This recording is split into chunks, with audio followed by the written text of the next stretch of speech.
We believe health is the foundation that unlocks freedom. The freedom to live fully, to be an asset and not a burden, and to chase what truly matters. Through daily practices and proven frameworks, we are here to help you build deep health, find lasting peace, and live with your heart on fire. Welcome to the chase. Thank you so much for joining us. How are you, Ben? Doing great. Really good, Pat. What we've got this episode, we have a question from a listener. His name is Tyler, and this is what he would love us to talk through. As my wife and I strive to make decisions that align with our values and family, we've been facing increased tension and friction from certain family members who disagree with our choices. During a recent family vacation, my wife and I were treated with disdain and labeled as antisocial because we opted to explore nature and play outside with our son during the day instead of engaging in small talk indoors with extended family. Similarly, while others stayed up late drinking and playing cards, we chose to stay sober and go to bed early to prioritize activities like breath work and working out before starting another day of parenting a toddler. While cutting these toxic individuals out of our lives may seem like a simple solution, it is unfortunately not feasible due to the criticism coming from my wife's parents and sisters. Therefore, I believe part of the solution lies in better explaining why we choose to live our lives the way we do. My first question, how can we effectively manage these difficult conversations to explain our lifestyle choices to individuals who lead drastically different lives and consequently have drastically different perspectives? Additionally, I would appreciate any suggestions for alternative solutions we should consider. Woo. Okay. I've got some follow-ups, but I'd love your initial reaction on the overall question. I see it as two sides, and I don't know which is the thing.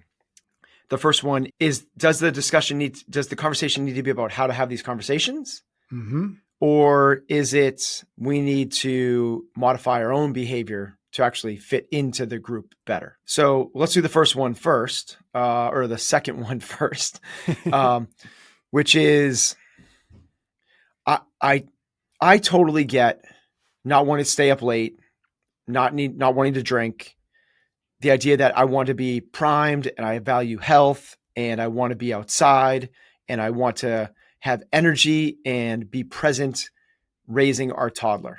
Mm-hmm. There also is the part that you're a part of a family, and being a part of any group is not necessarily doing everything your way. And we need to understand that a little give and take here and there goes a long way. And I think it would make sense to figure out where the boundaries are, because if I was with somebody and I live and breathe this stuff and feel it's the most important thing that we have in our lives is to take care of our health.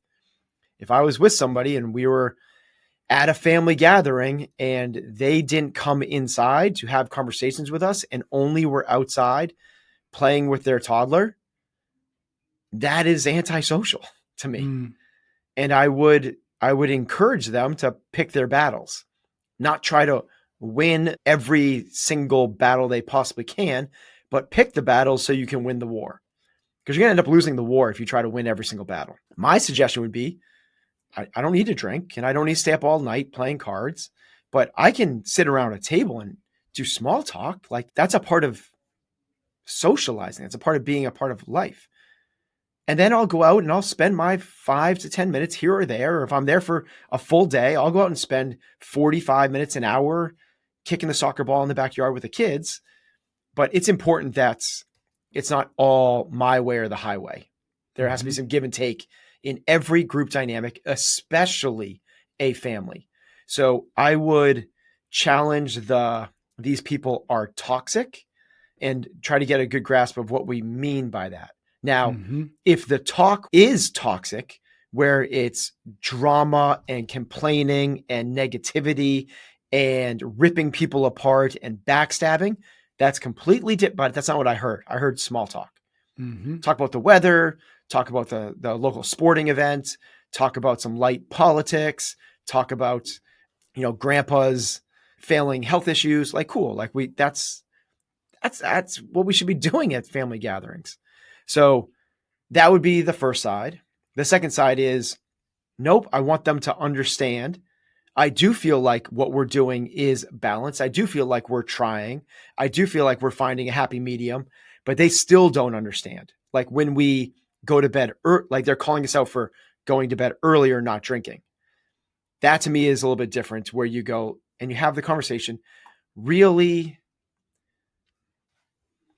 seeking understanding from, like, you're trying to understand them, like not trying to get them to understand you. And I would approach it with, there's not a right or a wrong here, in my opinion. I think it's a matter of what, people value, people enjoy, people think certain parts of life is important, and not everyone's going to agree on that. And you guys really enjoy the late night thing and the playing cards and drinking. And I get it. That seems really fun for you guys. It seems really, really fun. That's not what I find value in. I find value in health and nature and really taking care of myself. So when you guys stay up late at night, I hope that you understand where I'm coming from when I turn in at 9:30, 10 o'clock. Now, if you're going to bed at 7:45 during a family gathering, when everyone's just like, we have to understand where obsession kind of falls in with reality. Mm-hmm. And we've talked about this before, where the 80-20% is. You can do those things all the time when you're in your bubble, in your household, and you're in control. I feel like there is a level of give that we should be willing to succumb to allow the 20% for a balanced life. Mm-hmm. The last thing I would say is surround yourself with people who want to see you win.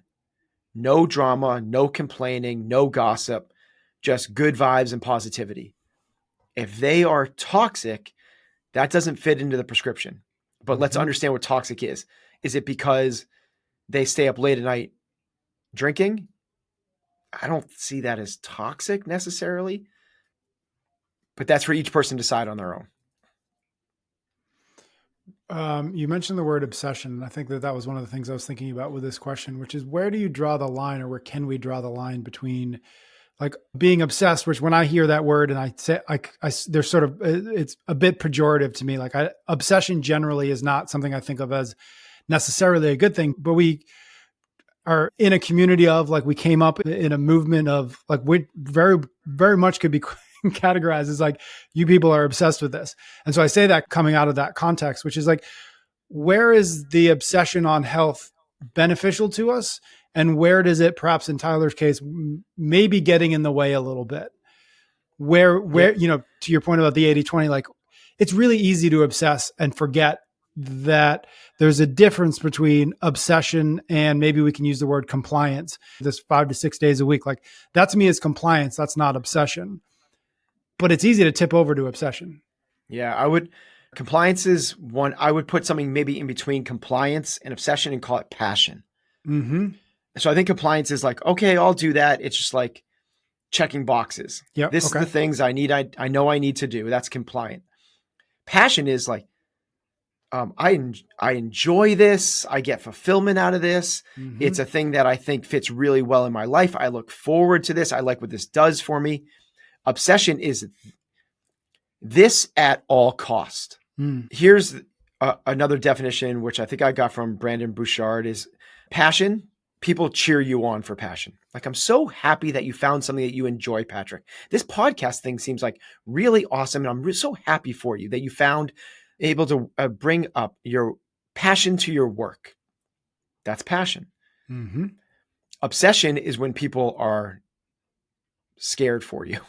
They're concerned.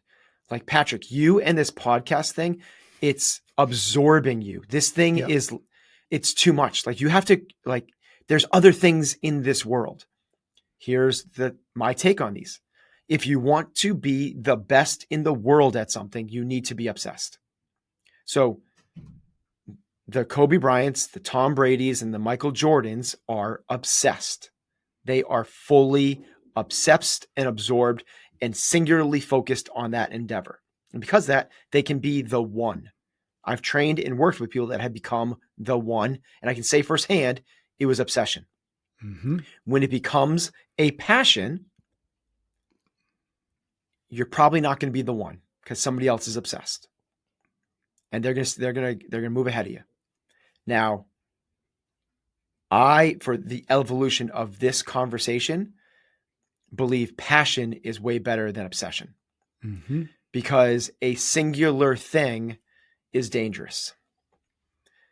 It's dangerous it's multifactorial, and we've talked about these a lot in different conversations, but some of those things are, when it goes away, what are you left with? And it's really challenging for obsessed people to make a switch because it was their full identity.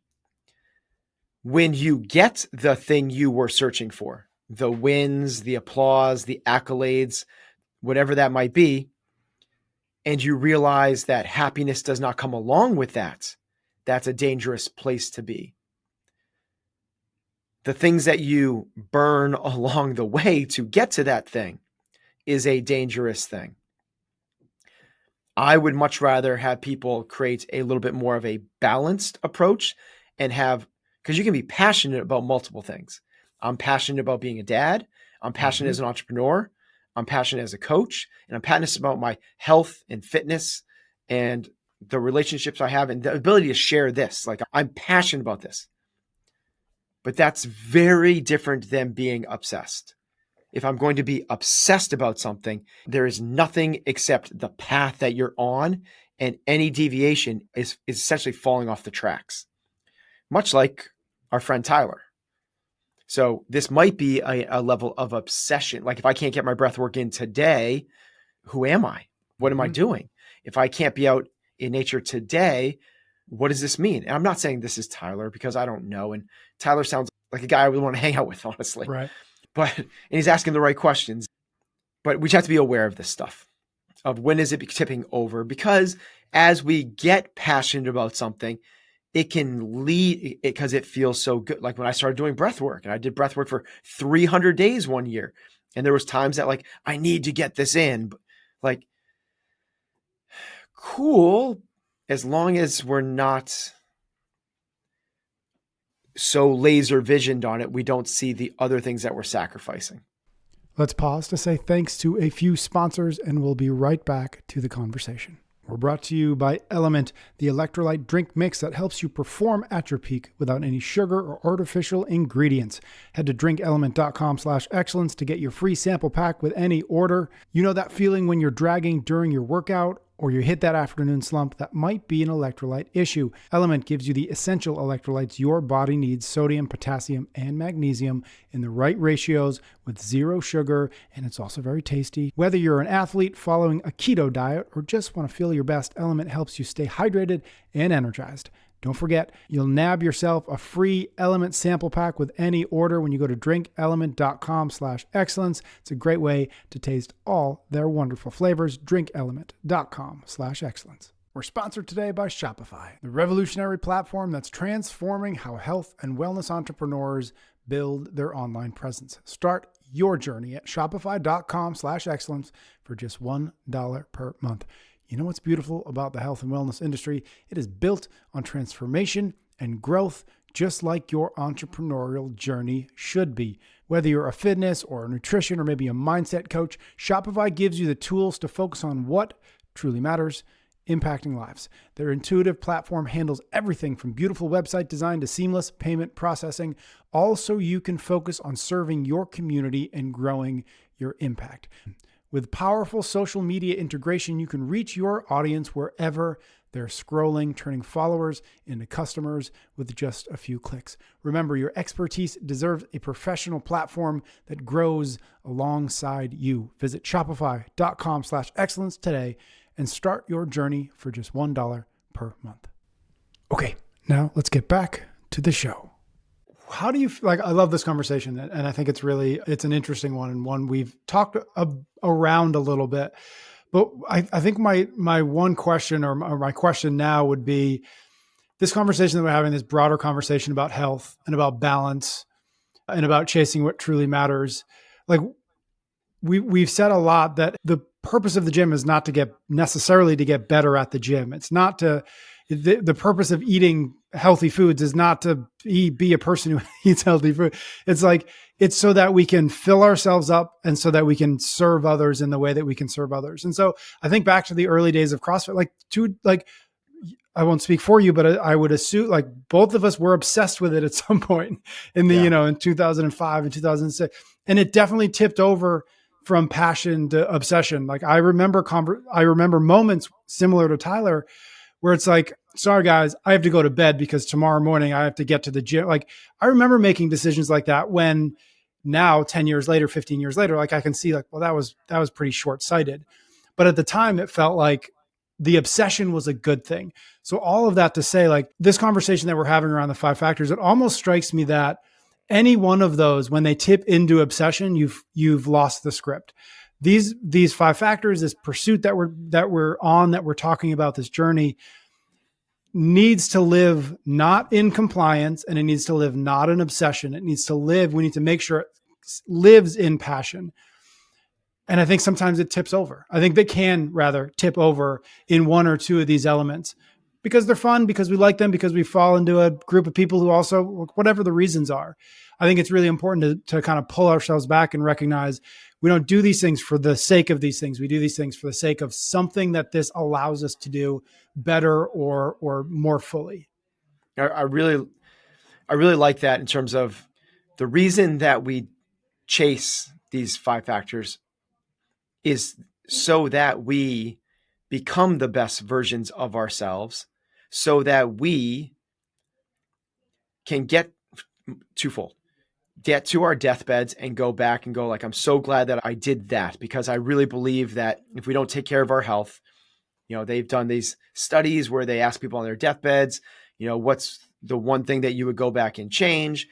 And health is always one of the top 10. I wish I'd taken better care of my health and my body. It's always there.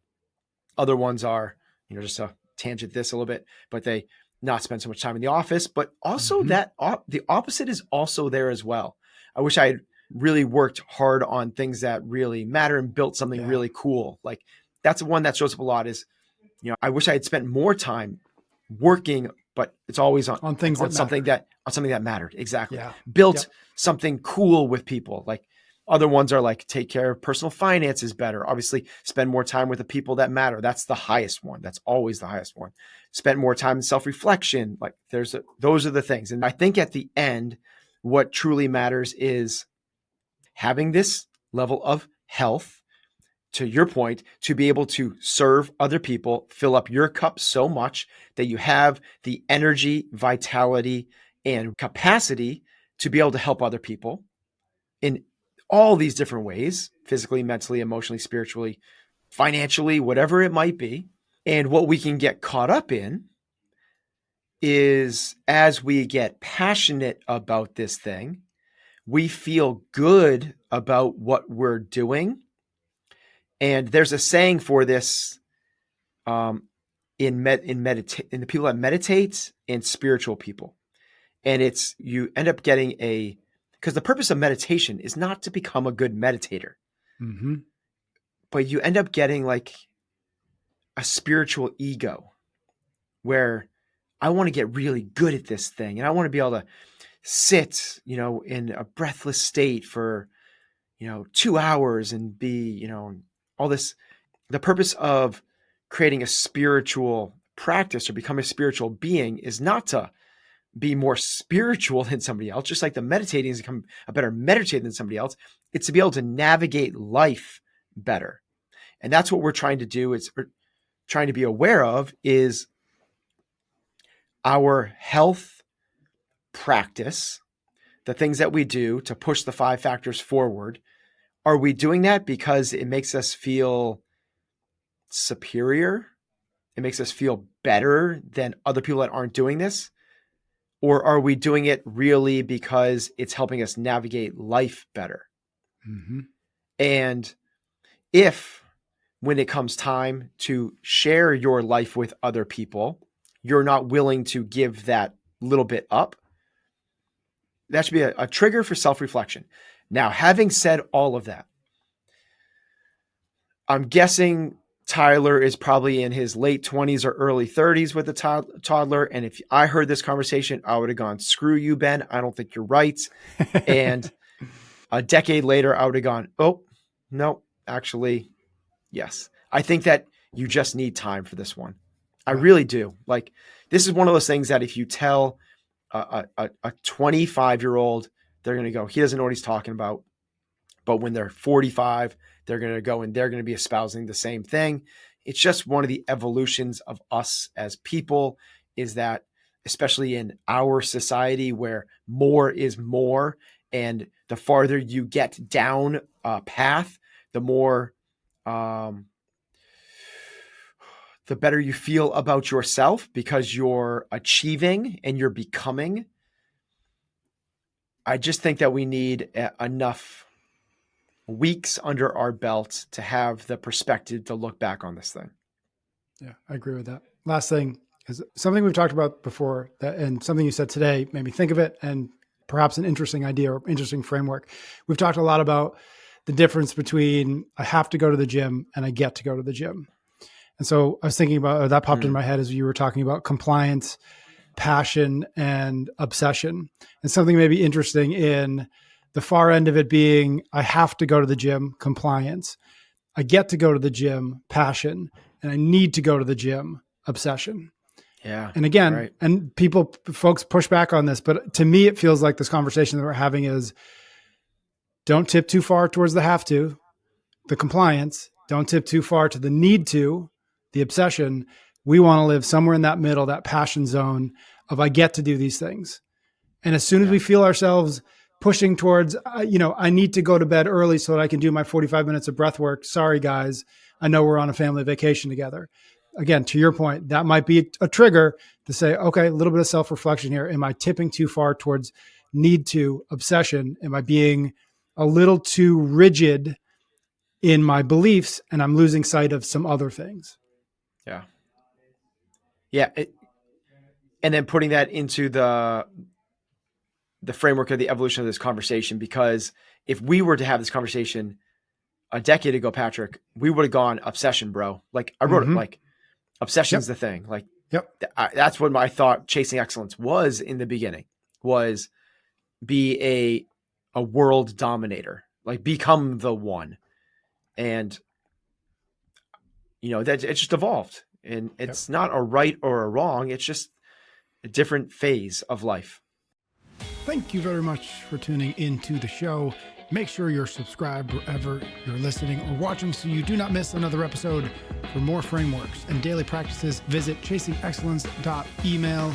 And don't forget to tap the link in the show notes for today's full listener guide, where we break down the key ideas and provide actionable steps to help you put them into practice. Until next time, keep building health, finding freedom, and living with your heart on fire.